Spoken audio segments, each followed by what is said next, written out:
Olá, pesquisador. Aqui é Augusto Canaciro e hoje eu vou falar sobre o processo seletivo de mestrado ou de doutorado em Arquitetura e Urbanismo da Universidade Federal de Santa Catarina. O primeiro ponto que você precisa saber é que o programa de pós-graduação em Arquitetura e Urbanismo possui duas áreas de concentração que são Projetos e Tecnologia do Ambiente Construído e Urbanismo e História da Arquitetura da Cidade. Lá tinha 4 linhas de pesquisas, que são métodos e técnicas aplicados ao projeto em arquitetura e urbanismo, comportamento ambiental do espaço urbano e das edificações, urbanismo, cultura e história da cidade, arquitetura da cidade, gestão e planejamento urbano. Eu recomendo que você leia no site mais informações sobre essas linhas de pesquisa para escolher qual é que você pretende desenvolver a sua futura pesquisa. Para entrar no mestrado ou no doutorado em Arquitetura e Urbanismo da Universidade Federal de Santa Catarina, você precisa entregar os documentos necessários e seguir as exigências e regras do edital do processo seletivo. É necessário enviar o currículo Lattes para ser avaliado, você tem que indicar até 3 possíveis orientadores, você tem que enviar uma carta de aceite prévio de orientador, no caso do doutorado, e você tem que elaborar um projeto de dissertação para o mestrado ou um projeto de tese para o doutorado. Lá no final você tem que passar por uma arguição oral, tanto para o mestrado quanto para o doutorado.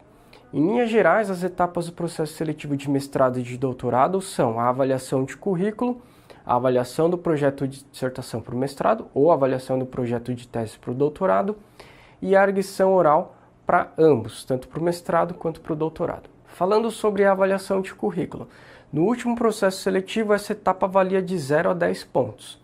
A análise e pontuação do currículo Lattes se deu com base nos documentos comprobatórios apresentados.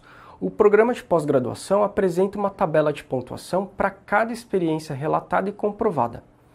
A maior pontuação entre os candidatos em cada nível, tanto do mestrado quanto do doutorado, foi convertida em nota 10. Para o mestrado, será atribuída a nota 7 aos candidatos que obtiverem pontuação igual a 7 seguindo a tabelinha.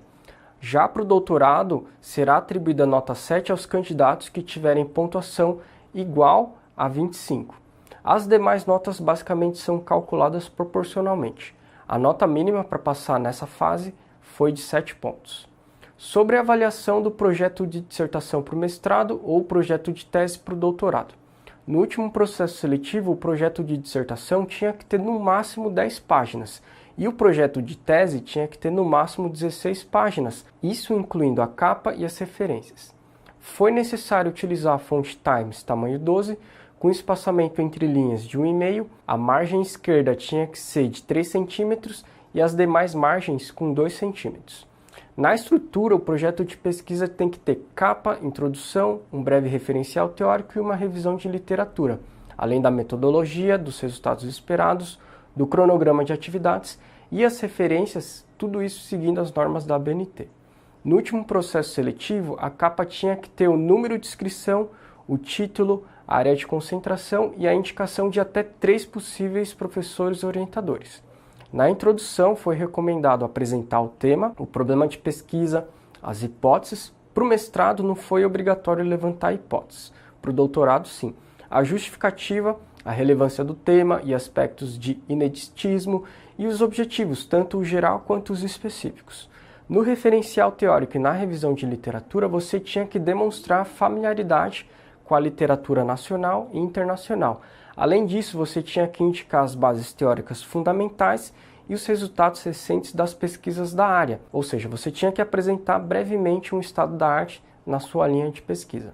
Em geral, no projeto de dissertação, no projeto de tese, você tem que apresentar o que você pretende pesquisar, junto com uma problematização do tema que você escolheu.